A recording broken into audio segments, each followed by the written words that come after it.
Welcome to Getting Neighborly in Fairview, Texas, the official community podcast for the town of Fairview, hosted by the Fairview Economic Development Corporation. On every episode, we spend time getting to know our neighbors and hearing the stories that make our town a community. This is Getting Neighborly in Fairview, Texas. Welcome to Getting Neighborly with the town of Fairview. I am sitting here today with Mr. Paul Hendricks, longtime resident of Fairview, and also what is the actual title? Chairperson, President, Head Poompa of the Veterans Center in North Texas. What do you actually call your position? So I am the president and a founder. Founder's a great term. Yeah, but president of the board, founder of the organization. Perfect. Yeah. And we're going to get into a little bit about the Veterans Center in North Texas here in a little bit. But first, why don't you tell the listeners about your history in the town of Fairview, because you have had a long and distinguished life and career here in Fairview as well. Sure. So it's an honor to have this opportunity to talk to us as well as our residents of Fairview.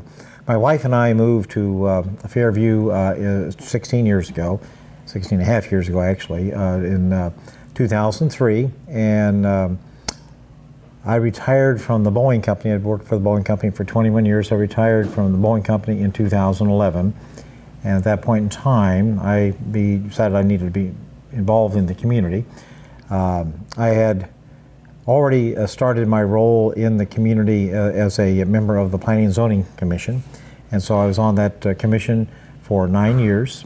And then I had the opportunity to run for and was subsequently elected for a position on the town council. So I served on the town council for 6 years. My last year I was the mayor pro tem. So if you add those two together, that's 15 years of the 16 years that my wife and I have lived in Fairview.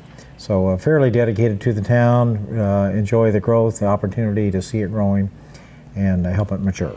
And great point about seeing the growth, being on the P&Z to begin with and obviously town council afterwards.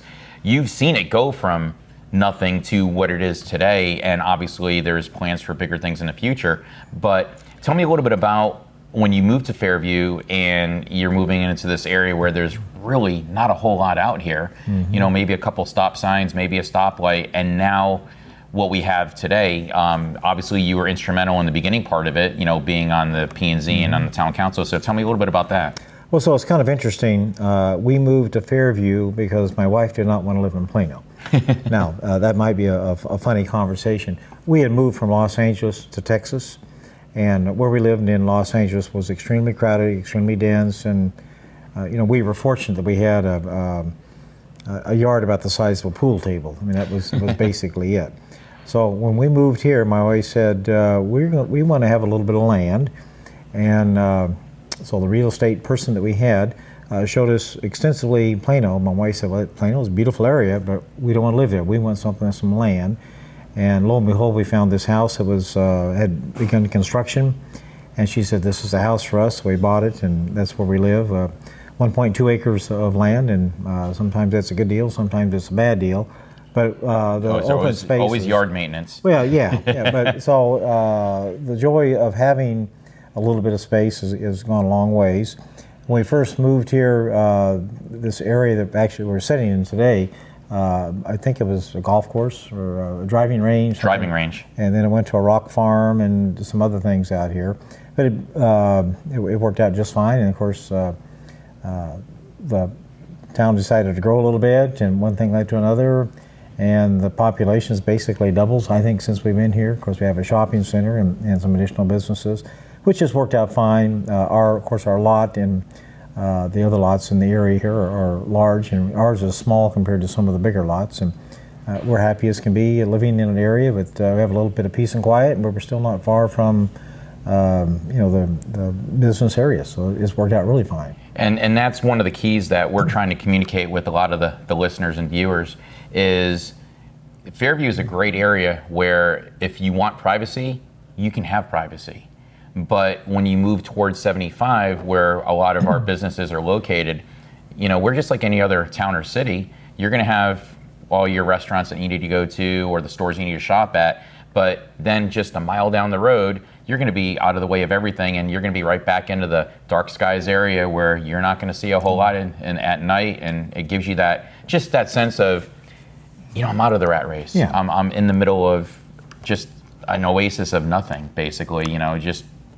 Well, and you can really tell the difference. When you go on the fourth floor of Town Hall in the evening, you look straight to the east, and you can tell exactly where Fairview begins and ends, because you look to the right, to the south, you can see Allen, which is a fine city, but lots of lights and maybe not so many trees. You look straight into Fairview, and it's darker and it's more comfortable, and it's a very pleasant area to live in. Now, you just made a great point, the fourth floor of Town Hall.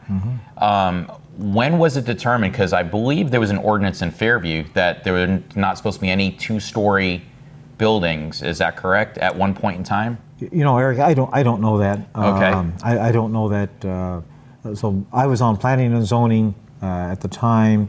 We were over in the old town hall, which was this little small falling down facility, and so I don't know about that restriction. Okay. So I do know that the town hall, which has been controversial over the years, has served well. It's a very nice architecture. It could be laid out a little bit differently on the interior, but has worked out fine. And I would solicit any of our residents to come in, have a tour of the town hall. A lot of people don't know what goes on in there. Go to the fourth floor, get a tour in the evening, and they will just be utterly amazed at how beautiful our town is. It really is. I mean, the placement of it in kind of like the central location of the Fairview Town Center, you can see it from the road. You know where you're at, and the architecture on it, whoever designed it, did an amazing job. I agree with that. It really fits the motif. It's not too elaborate where it doesn't fit into the town atmosphere. So I think they did a great job. I agree with you. Yeah, very good. All right, I want to talk about your other hat that you wear, which is with the Veteran Center of Texas. You, like me, are a veteran, and thank you for your service. And so tell me a little bit about your history being a veteran, and then what drove you to actually create this cause that you're doing, which is over the years has raised a lot of money to help veterans find things and be a central location, which I remember when you started this, and this is a pretty amazing entity. Well, so let me go back to the beginning. I am a Vietnam veteran. I joined the Air Force in 1970, retired in 1990. So I just got in at the end of the Vietnam War. I flew B-52s in Vietnam right at the end, and some people may remember what's called what is the name of that?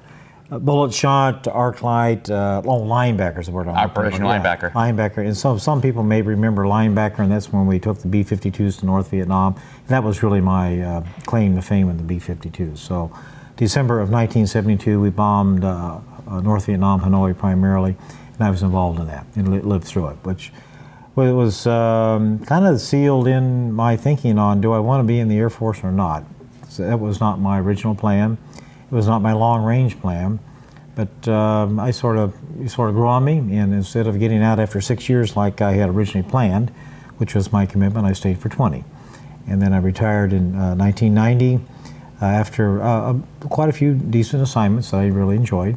I went to work for Rockwell, subsequently Boeing Company, and worked for them for 21 years, and then I retired in 2011. And I was looking for something to do.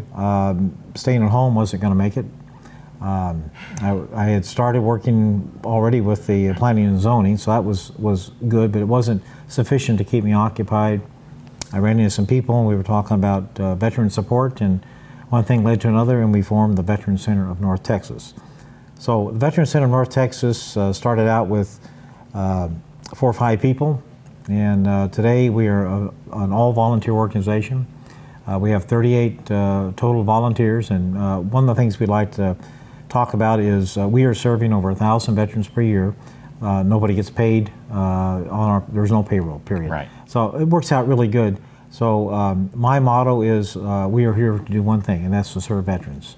And if we do need money now and then, and to pay the rent and some of the overhead, and my other motto is if you do good service, money will find you. Right. And we have found that to be the case. So we serve over 1,000 veterans a year. We are located in Plano, and some people might say, well, why aren't you in Fairview? Because it is absolutely the lowest rent that we can find. We are renting from the county, and it works out just fine for us and meets our budget. And again, we don't do fundraising, Right. so it works out fine. In our 600 square foot space, we serve over 1,000 veterans a year. We help veterans with a variety of discharges, a variety of situations. We will serve honorably discharged all the way down to dishonorably discharged, which is a little bit unique. A lot of times, if you don't have a honorable or general discharge, organizations don't like to serve you. We take a different approach. We are serving human beings that have served in our military. Perfect. Period. So our goal is to lift up veterans and help a veteran and their family be successful in our community. So we don't try to judge past history. What we try to do is create tomorrow for them. So we will look at opportunities, what's going on with their lives from a social perspective, from a maturity, from a marital, I mean, it goes on and on. Trying to understand what they need, what's causing their needs, and try to correct the cause or work on the cause. Our objective is to ensure that tomorrow is brighter and more stable for them.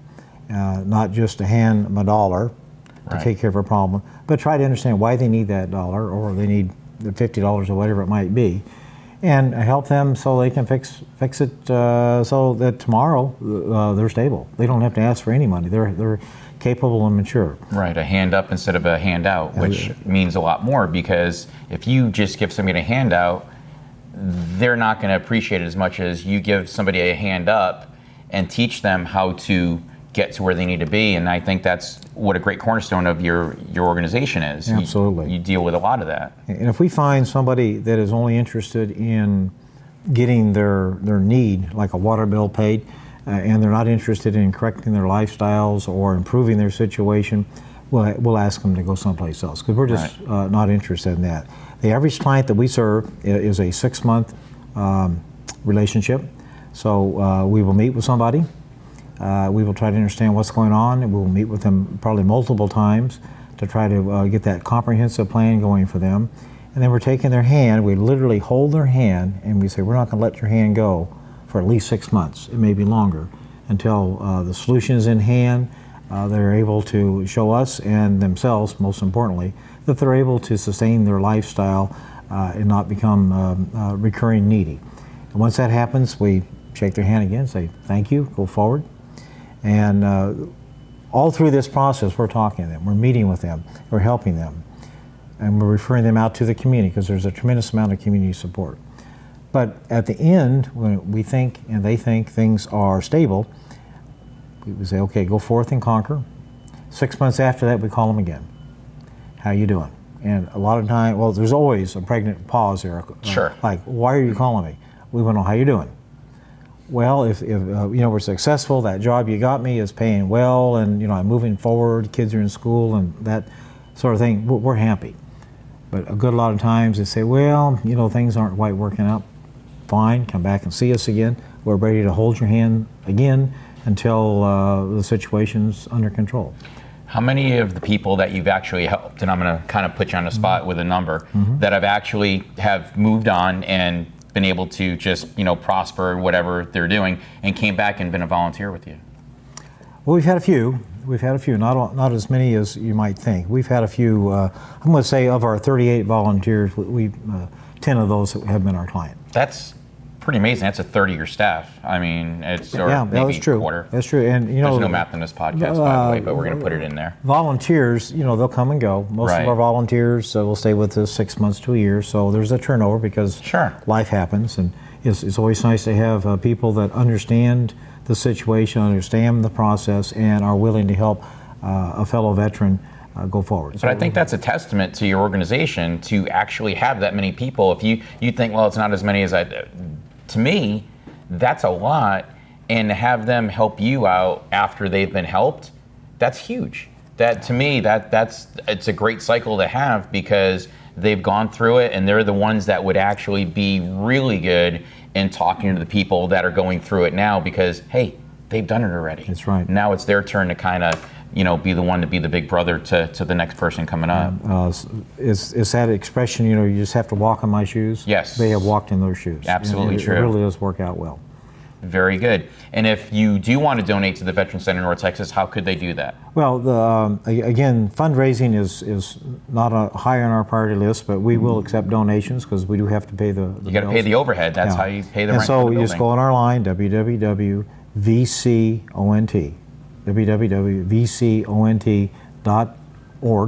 and there's a donate button.